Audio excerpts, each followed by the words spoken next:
কেন আল্লাহ তাআলা আমাদের দোয়ার জবাবটা সাথে সাথে দেন না?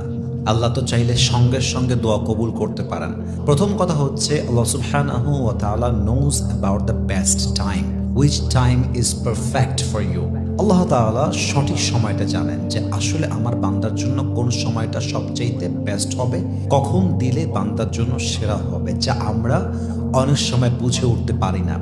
দেখবেন মাঝে মাঝে আপনি যে জিনিসটাকে এখনই হওয়াতে চাচ্ছেন কিন্তু এখন হয় নাই বলে আপনি নারাজ হচ্ছেন। একটা সময় গিয়ে আপনি ভাববেন যে আয় হায় হায়, ওই সময় এটা হলে আসলে ভালো হতো না, এখন হওয়াতে এটা আরো বেশি উত্তম হয়েছে। সুবহানাল্লাহ পড়বেন না আপনারা সবাই? আল্লাহ তাআলা বলছেন ওয়াসা আন তাকরাহু শাইআন ওয়া হুয়া খায়রুল লাকুম ওয়াসা আন তুহিব্বু শাইআন ওয়া হুয়া শাররুল লাকুম। Sometimes you may dislike a thing, but Allah subhanahu wa ta'ala knows it is best for you. মাঝে মাঝে আপনার মনে হতে পারে যে এই জিনিসটা আমার জন্য ভালো নয়, কিন্তু পারতপক্ষে কোনটা ভালো কোনটা খারাপ এটা একমাত্র জানে একজন, তিনি কে? আবার মাঝে মাঝে আপনি ভাবছেন this is best for me, but আল্লাহ সুবহানাহু ওয়া তাআলা knows that this is not best for you. কোনটা ভালো কোনটা খারাপ এটা আমি আপনি জানি না, এটা ডিসাইড করবে একজন, তিনি কে? তো আল্লাহ তাআলা জানেন which time is the best for you.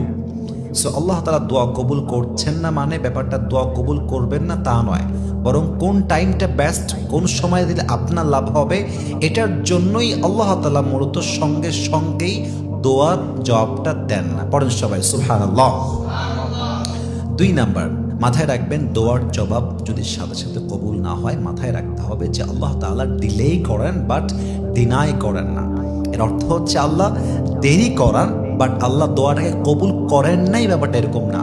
দেরি হতে পারে বাট আল্লাহ অস্বীকার করেন না।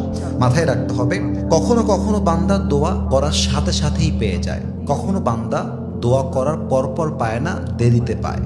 আবার কখনো কখনো আল্লাহ তাআলা দোয়াটা দুনিয়াতে কবুলই করেন না, বরং এই দোয়াটাকে আল্লাহ তাআলা রেখে দেয় কিয়ামতের কঠিন ময়দানে। ওই বান্দার দোয়া ওই যে ওই সময় কবুল হয় নাই, আল্লাহ দোয়াটা কবুল করে কিয়ামতের দিনে, এবং বেশিরভাগ বান্দাকে আল্লাহ তাআলা এটার ওয়াসিলা করে জাহান্নামী থেকে জান্নাতি বানায় দেয়। সুবহানাল্লাহ পড়বেন না আপনারা সবাই?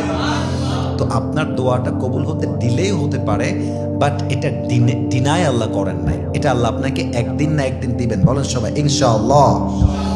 3 নাম্বার, আল্লাহ তাআলা মাঝে মাঝে দোয়া কবুল করতে দেরি করেন, এর কারণটা হচ্ছে যে পরীক্ষা। দোয়া কবুল করতে দেরি হয় এর কারণটা হচ্ছে আল্লাহ পরীক্ষা করতে চায় যে আমার বান্দা এই অবস্থায় কি করে। কোরআনে আল্লাহ তাআলা বলেছেন ওয়াসবির ওয়া মা সাবরুকা ইল্লা বিল্লাহ, ধৈর্য ধারণ করো